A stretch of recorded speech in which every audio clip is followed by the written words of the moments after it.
a lot of my work is rooted in sculpture. About a year ago, I started making limited edition silk scarves, which I have been selling for people to wear. The starting point for them is they start off as watercolour drawings on paper. So this show is really a kind of expansion of some of the ideas that go behind the scarves. So it's a real mixture of different materials.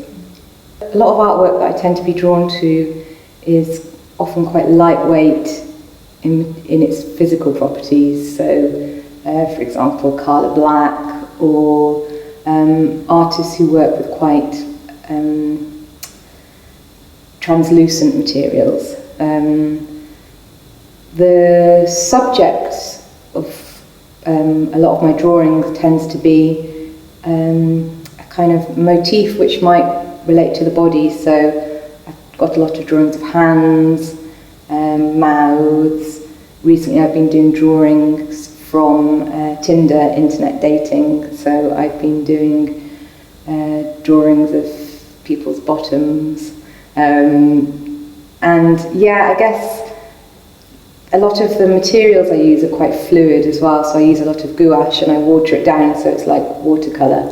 And there's something again that feels quite oozy and quite bodily about that material.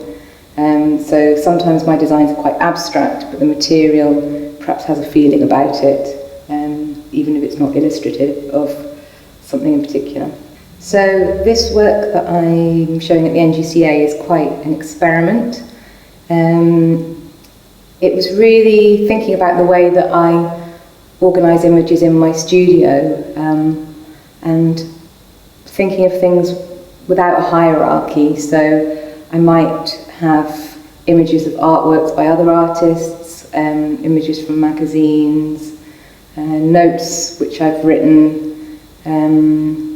I sing in a band and quite often write lyrics. So it's just been gathering everything together and playing around with how it relates. But it's really quite, I suppose it's proving to be quite an interesting process, and I hope it has a feeling that in a way it's something in progress rather than something that's a resolved piece of work.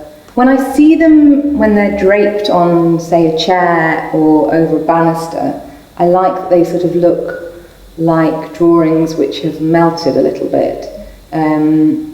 And I like them being worn as well.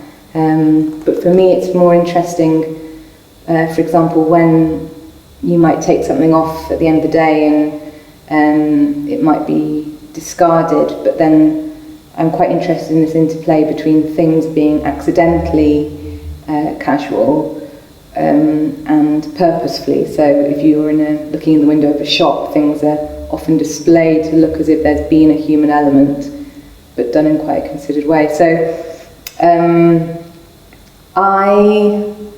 I think there's somewhere between the two. I don't think, I quite like that there's something, again, fluid about something which can be worn, but it also can be displayed in a way that's more formal.